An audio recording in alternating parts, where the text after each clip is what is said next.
Hello, sir. Hey, how's it going? It's good. Long time no talk. I know. We took a week off.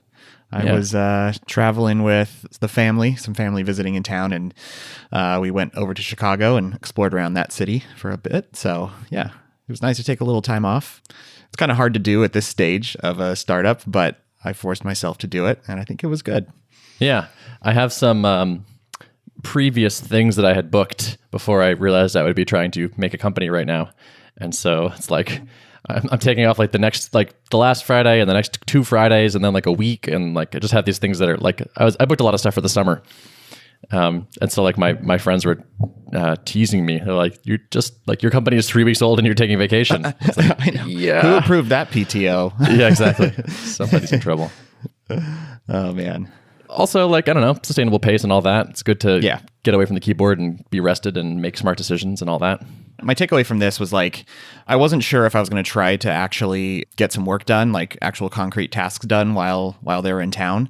And it just sort of worked out where I was like, you know what? I'm only going to have like a slice of time here or there, maybe an hour or two. And I'm most likely going to just get frustrated if I try to actually write code or write a blog post or do something that really requires like a long stretch of deep focus time. So I just like made the decision, like, I'm just going to be happier if I take some time off and do things that I wouldn't normally do. So like I spent a fair amount of time just like in coffee shops. I actually read books in coffee shops, which I can't remember the last time I did that, if ever. I usually have a laptop. So I was like, you know what, this seems very like a very nice experience, and I see other people doing it all the time. I should give it a shot. It's actually quite nice. Mm-hmm. Yeah, that is. And I saw you tweeting some nice photos of stuff you were reading. That was kind of a cool way to share what was resonating for you. Yeah. I also like wandered around some bookstores and found out that I really enjoy that. Like it's fun to just look at book covers, flip through design books, or just random things. And I don't know, it just feels very inspiring because you realize it's just such a large creative body of work packed into there. Yeah, when you're at this stage, when I'm trying to be really creative with the new business, it's just kind of fun to explore other people's creativity. Totally. I like that a lot. Yeah. Hot tip, if you do that same thing, but at the library, everything is free. Yeah, totally. Yeah. I went to the library for the first time in years and like ended up checking out 10 books because I was just like, this is amazing. Maybe I'll read 5 minutes of this book, but whatever, I'll take it. I think libraries are probably super underrated. And the fact that they're basically public institutions that we are continuing to maintain. And I have one right down the street from where I live right now. And I've gone there a few times. That's where like Rob and I whiteboarded. I rented a conference room there. Of course, it's free, but just reserved a time block. And then there's just rows and rows of books. I'm like, I should probably be taking advantage of this more. Yeah, there might be some knowledge in there that's useful. Mm-hmm. Could be. Yeah. Cool. Well, that sounds like a nice use of time. Yeah, so I'm just kind of getting back into the swing. Really kind of started 2 days ago. So my goal for this week is to try to finish up the mock-ups that I've been talking about for weeks now of like some of the communication flows inside of Level, and particularly around like when someone wants to ask a question of their coworker, what does that look like in their inbox, and do they receive notifications? And what about if someone just wants to talk water cooler type stuff? How does that look? And so I want to start to give people a more concrete idea about how some of that will be structured and get feedback from folks. And I think that's going to be pretty valuable. So I want to try to wrap those up this week, trying to stay really focused and not get distracted by code or other things. Yeah, that's tricky. It was nice timing that when we were off, you were on Adam's podcast, Full Stack Radio, and he asked you a lot of good questions about Level and what you were thinking. Yeah, that was fun. Adam was like, you know what, I think people probably want to hear a bit more like specifics about what you're doing. So I appreciated the questions he asked, and we can link that up in the show notes, that episode. Totally. Yeah. That's cool. Anything else moving in your world? No, I think that's about it. Pretty light update for me this week. Did you feel like you were able to unplug and step away without, guilt or feeling like you should be working? Yeah, I think it took like a day or two, but convincing myself that it would be worse off if I tried to get stuff done, I was kind of able to relax, and I kind of forgot about, the to-do list for a little while, and I do feel refreshed. So I think it was successful. Cool. Yeah. That's good. That's one of those things, we've talked about this in the past, that is the double-edged sword of full autonomy. I was just thinking, like today I went and like got a haircut and picked up my dry cleaning, and I was like, oh, it's nice to be able to complete those tasks during the day. And when I had a salary job, like that would just be like, I got away with something, like I like ran my errands during the day. That's awesome. And with this, it's kind of like, well, I ran my errands during the day and I didn't work on another thing. So that's kind of only hurting myself. So it's not like knowing there's a profitable business that's chugging along that like is just covering everything. It's like, well, yeah, we're still kind of where we were, and it's pros and cons. The progress that you make is not measurable in dollars right now. So it's just hard you don't have that backstop of like, well, at least we booked our normal revenue that we would normally book today. We got back kind of late. And then, so the next day I was going to start getting back to work again. And I decided that night to sit down and jot down a few things that I wanted to accomplish the next day. And I knew that I would still have some like other random errands to run and some things interrupting my day. But I was like, if I just write down like a few important things and make sure I get those done, then I think I can convince myself like mentally that I have, been productive enough for the day. And it worked. So I kind of want to try to do that. Just be more intentional with maybe the night before, nothing super formal, just jotting down like, what are the things I want to accomplish the next day, and release myself of like feeling like if I didn't write code, I haven't actually gotten quote unquote real work done. Oh yeah, totally. So yeah, you can just ignore that voice. I think there's so much more than just code that is real work. Although I have to convince myself of that because that's what I'm doing. So yep, I'm biased. Yeah, yep. Nice. It's crazy. All these like not totally rational and not often correct voices in our heads, like the sayings that pop into our like, oh, I didn't get anything done today because I didn't write code. Or like, I should feel bad because I picked up my dry cleaning. Just stuff to work on all the time. So much of this is the mental component. It's just mastering your brain. I've been trying to like really focus on that and pay attention to it and communicate a lot and meditate a bit and journal and all kinds of stuff. I'll share some of that stuff, by the way, that I've been doing that I think is helping. But yeah, that's cool. My turn? Yeah, let's segue. What's going on in Tuple-land? Tuple-land, lots going on. The thing that I've been mostly focused on is filling up our alpha. We are darn near there, actually. We have a couple teams, possibly one more coming. We have a good number of people. I'm getting really close to the number I had in mind, which is about 20 people.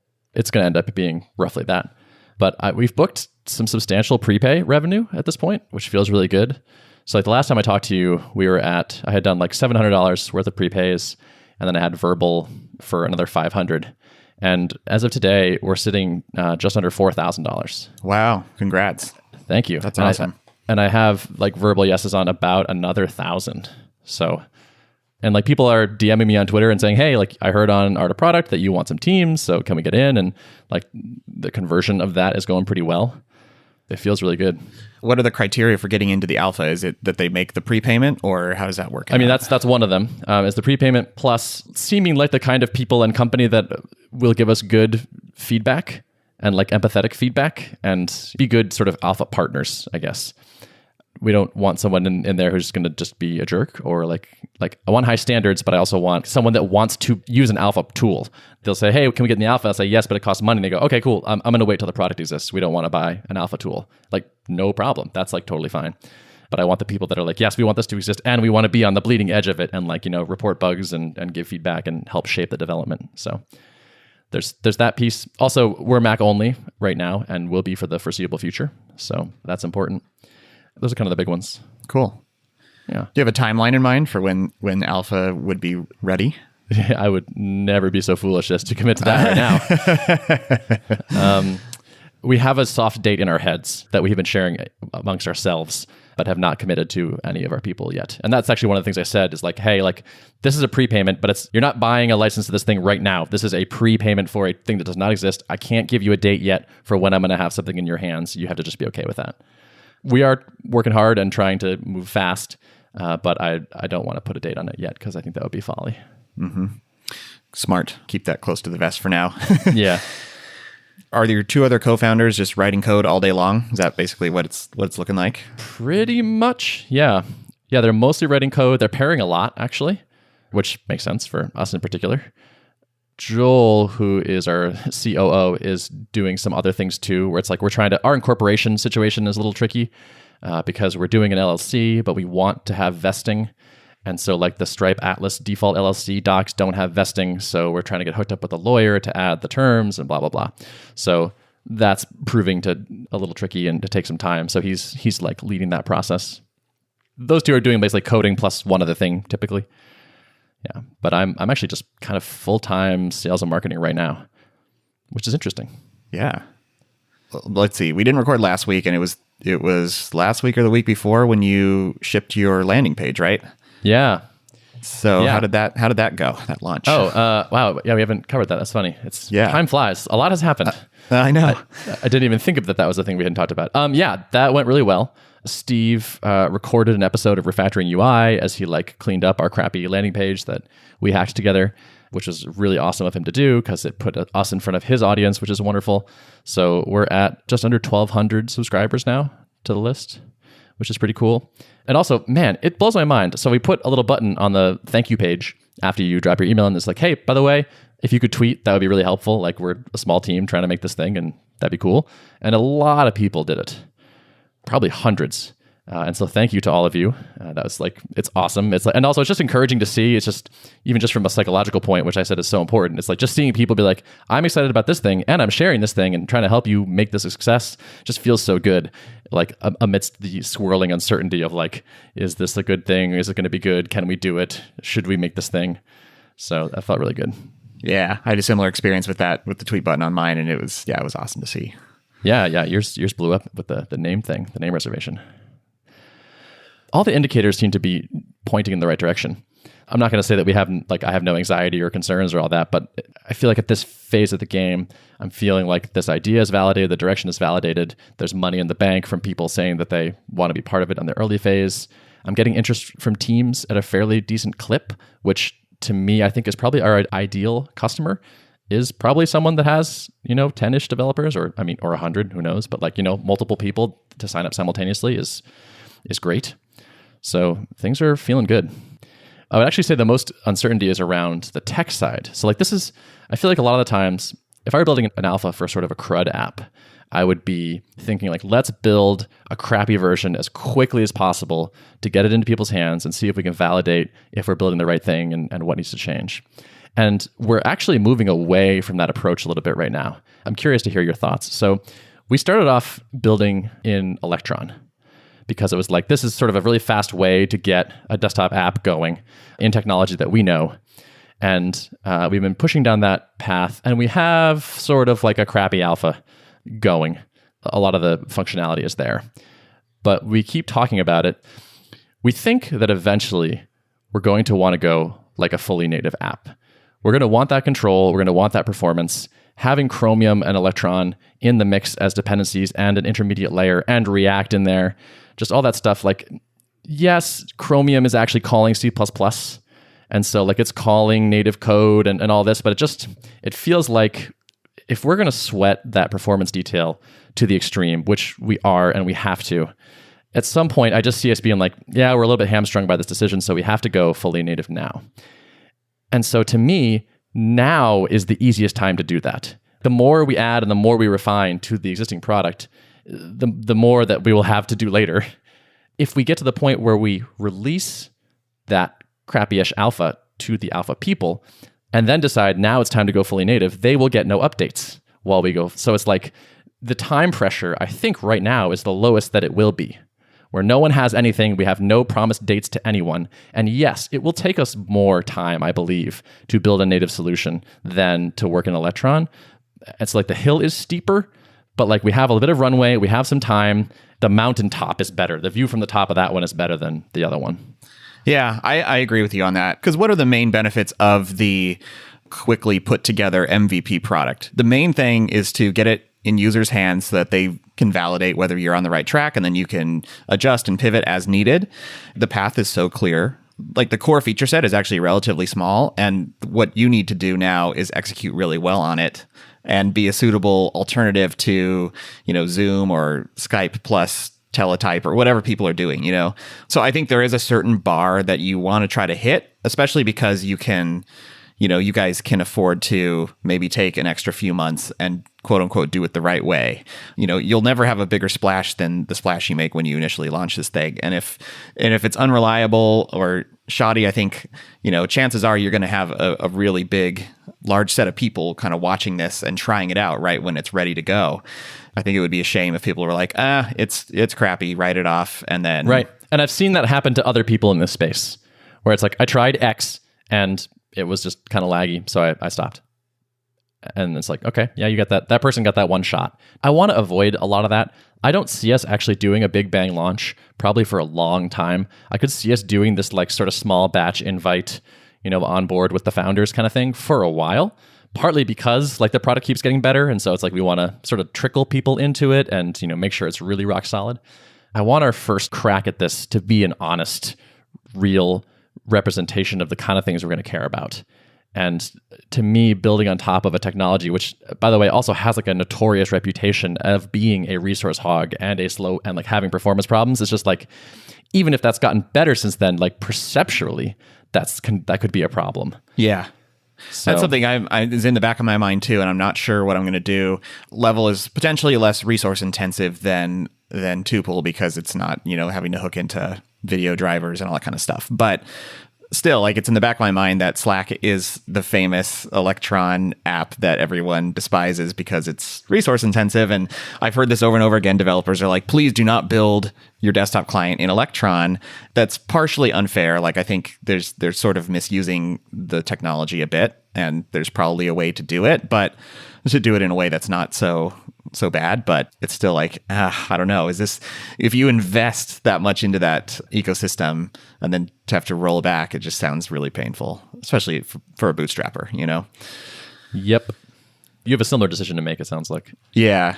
Maybe it's an easier decision for me to start with Electron because I feel like I haven't played around with it much, but I feel like it would be 90% just serving my web app in the container, which I will already be building like the experience in the browser, and it'll be very similar. So hopefully it wouldn't be too much effort just to drop that into the Electron environment. Yeah, that sounds accurate. Do you think it's important to have a desktop app for a tool like yours? I'm skeptical that it's absolutely necessary. People just expect it. So what it comes down to is like, can I convince people that just using browser is good enough? Or is there just this expectation of like, well, I'm waiting around because it doesn't have native desktop functionality? I don't know. I need to kind of test the market a little bit and see what the threshold is. And yeah. I would also wonder, like, if part of your pitch is that your tool is respectful of time and attention and all that. And so it's like, should this really be an always open kind of thing on your system? Yeah. No, it's a good question. And that's why, like, when I was brainstorming with Adam on Full Stack Radio, I was like, one feature that I've been tossing around is like allowing you to set your cadence on how often you want to check it. And then literally the screen just kind of locks you and makes you like, I don't know, type in a password or do something to overcome that barrier so that it, keeps you from compulsively checking it all the time. I like that a lot. Yeah. I like that a lot. Like, so when I'm trying to get work done, I block a bunch of stuff in my hosts file. And because I compulsively open Twitter, like just like Command-TT enter, and like I do that a million times a day, and I'll block it in my host file. And as soon as it goes like that page doesn't load, I'm like, oh yeah, that's right. And I just close that tab and then go do something else. And just the annoyance of having to like sudo edit my host file keeps me from a lot of missed productivity. And so I could see like your thing, even if it's just like, click here, like, you said you didn't want to check this. Are you sure? Yes. Click here to say yes. Yes. Like, just like throw up a little bit of a roadblock to prevent that like compulsive checking could be good.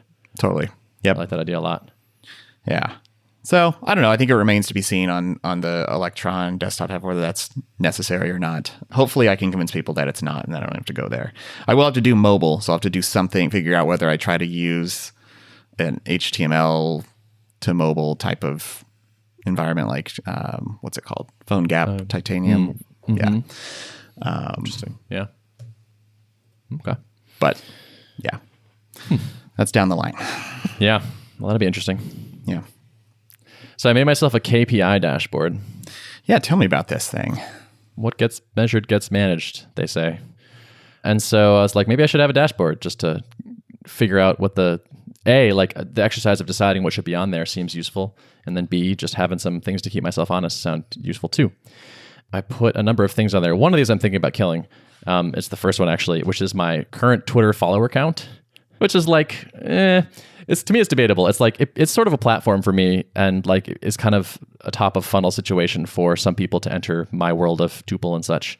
Does it really deserve a spot on here of my most important things? Probably not. So I think I might kill that, but we'll see. The next is new tuple email subscribers in the last week, which saw a nice jump from 0 to 1,200 in this last week. So that might throw off the data for a little while, but it'll settle into something eventually. Also revenue in the last 7 days, because hey, we have revenue, which is pretty cool. And the last thing is, actually it brings me to another topic, which is new Code Quality Challenge subscribers in the last week. Relaunching that. In fact, by the time people hear this, they will have, I think, like a day or two left to sign up for the next cohort, because I'm running another cohort starting July 2nd. If you're interested, check that out. Just a quick pitch for it. 30-day Code Quality Challenge, in case you aren't aware, is 30 days where Monday through Friday, I send out a short challenge to everybody that's in the cohort, and we do it together as a group. And there's a discourse forum, and it's a 20-minute task to improve your code base. So things like, hey, grep your code base for to-do comments, and delete those comments if they're outdated, or make an issue somewhere better if there aren't, things of that nature. Just like little cleanups to sort of tidy the house a little bit. And I've run this a couple times, and people really seem to like it a lot. And got a lot of value out of it. And I think this sort of steady drumbeat of small wins is a nice way to get yourself in a quality mindset and give the team some shared vocabulary, and has a lot of nice follow-on effects. I decided to restart this because I think it is going to be the top of my marketing funnel. Sales and marketing are my job now, so it's been on my mind a lot for Tuple. So it's like, okay, how do I make a funnel that at the bottom is a bunch of people that want to buy a pair programming tool? My funnel, as of today, I'm imagining is most things that I do funnel into the Code Quality Challenge. That's sort of like my best bait. It's good, people like it, it's free, and it is language agnostic. So it has a really wide open mouth of the funnel, which is like programmers that care about quality. And so my plan is to basically, if it works, run one of those just about every month, I think. Invest in it substantially and make it really good, but still free. Then, after you go through the Code Quality Challenge, pitch people on a pair programming course, a paid one. So basically build a course that is, how do you be a really good pair programmer? If you're a junior, if you're an intermediate, if you're advanced, don't quite know what that course is going to look like, but that's the gist. How do you do this well, depending on, or like whatever your ability level is, or your familiarity. And so that's like narrows the funnel down to people that are interested in code quality and interested in pairing. And now it's like I have a perfect list of people that are willing to spend money to get better at pairing. This is a pretty good list of leads for the final step, which is Tuple customers. Totally. Oh, I like it. Very good. Yeah. Thanks. I had this one day where I just was thinking for hours and just relaxing, and that sort of sequence came to me, and I was like, ooh, and I had forgotten that I had the Code Quality Challenge and that I had ever done that. If you remember, I think the first cohort I did of that was 150 people or something.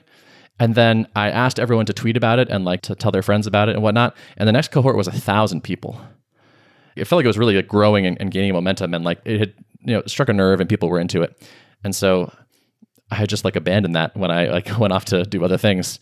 And I was like, wait a second, that is the perfect top of funnel thing. And I like it better than a 5-day email course or whatever. It's actually a highly useful, popular thing. That gets you in sort of my circle. And it's sort of evergreen. You don't have to continue building new content necessarily. I mean, you can keep tweaking things and refining things, but the core of it's going to be stable, right? So yep. And I want to make it even better. So it's just I want people to be a little bit surprised at how good it is for being a free course. So I might add some office hours or something or just kind of keep cranking up the quality and the usefulness of it.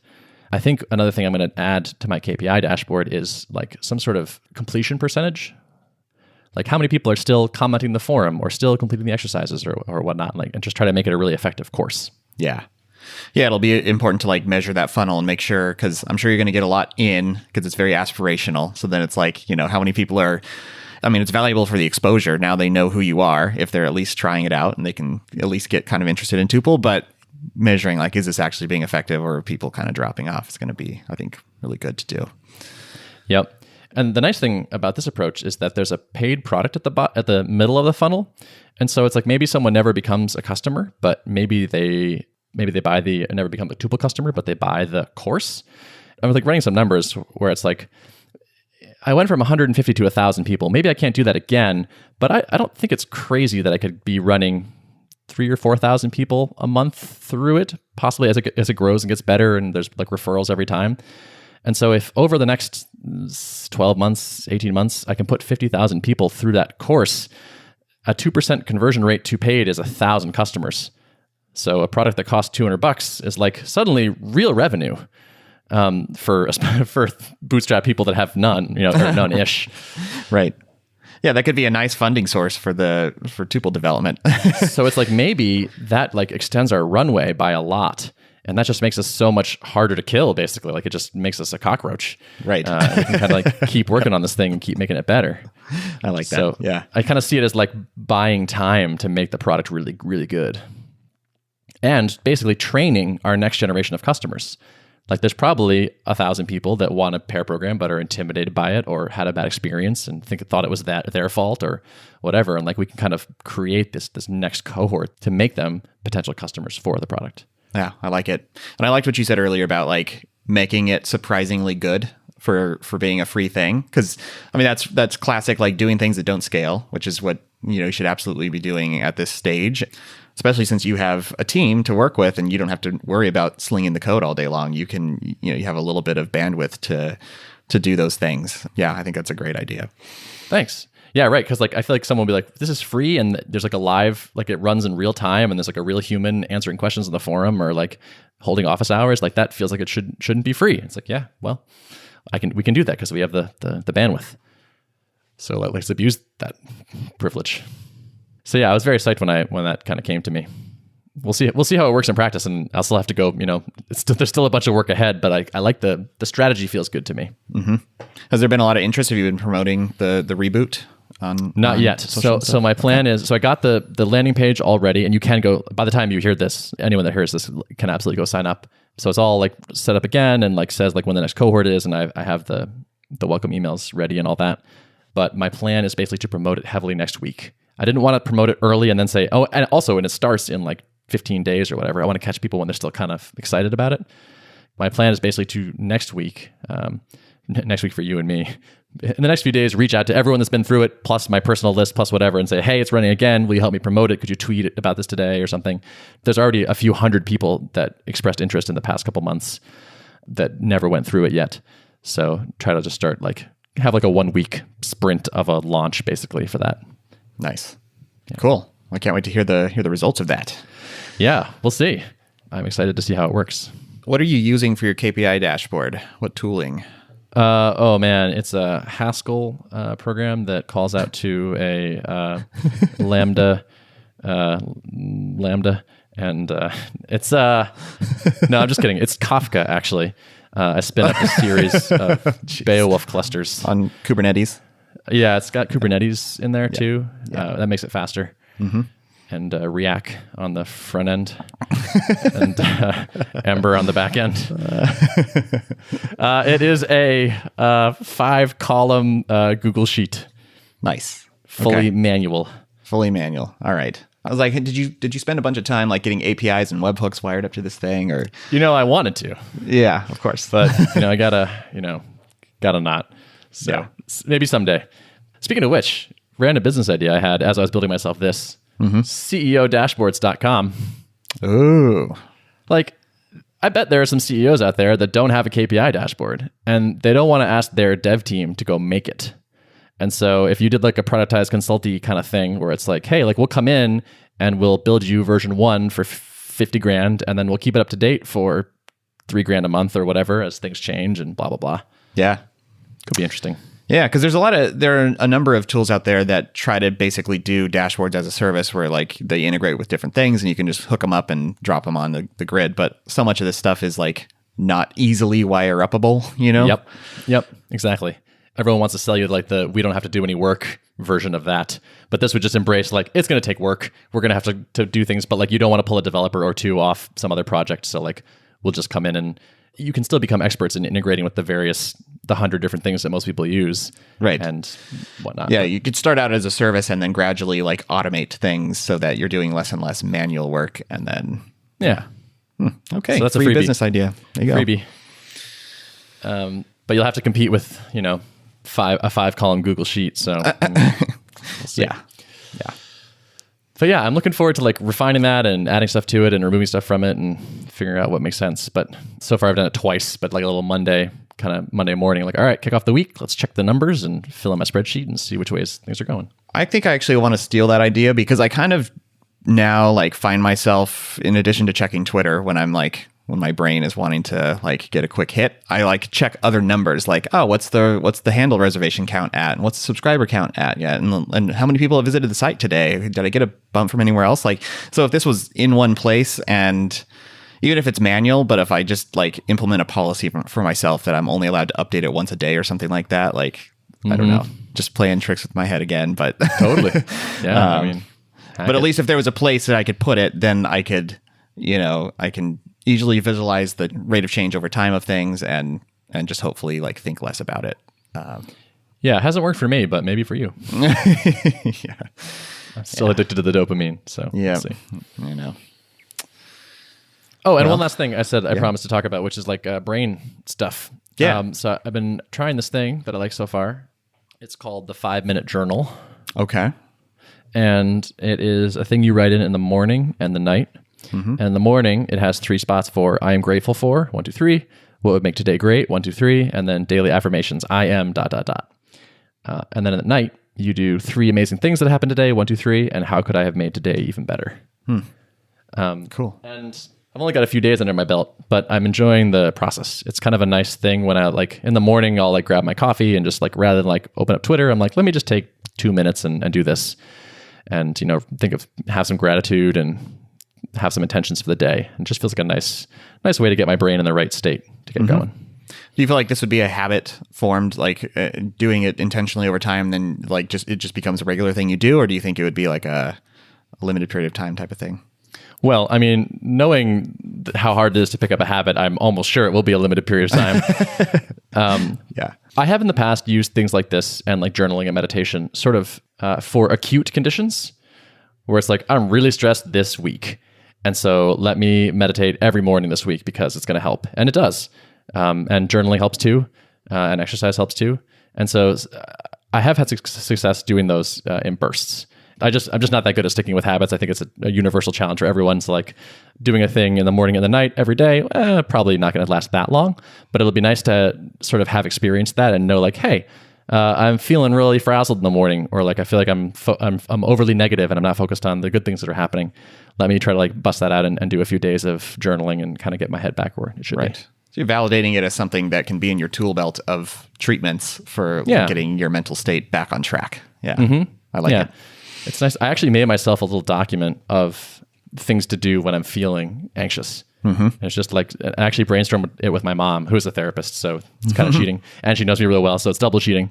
But it's just like a list of things like what usually makes you feel good? Like what are some good things you can do to reset your state? And like what's worked in the past? And it's just nice to have everything in one spot. So it's like, okay, break glass in case of anxiety. Like read this list and like, work your way down and just try these and see how it goes. Yeah. Nice. I like that. Yeah. To build something similar. Yeah. I think it's nice to have a plan. Yeah. Anything else? I think that's it for me. Okay. That episode with Justin was good. Yeah, I agree. There's a really nice sort of dynamic feel to it with 3 people. That was cool. Yeah, I liked it. We'll have to have him back on and grill him on some of the other questions that we didn't get to ask him. Totally. That would be cool. Alrighty, my friend. Cool. Well, shall we wrap it? Let's wrap it. Cool. Show notes? Show notes can be found at artofproductpodcast.com. Thanks for listening. Thank you.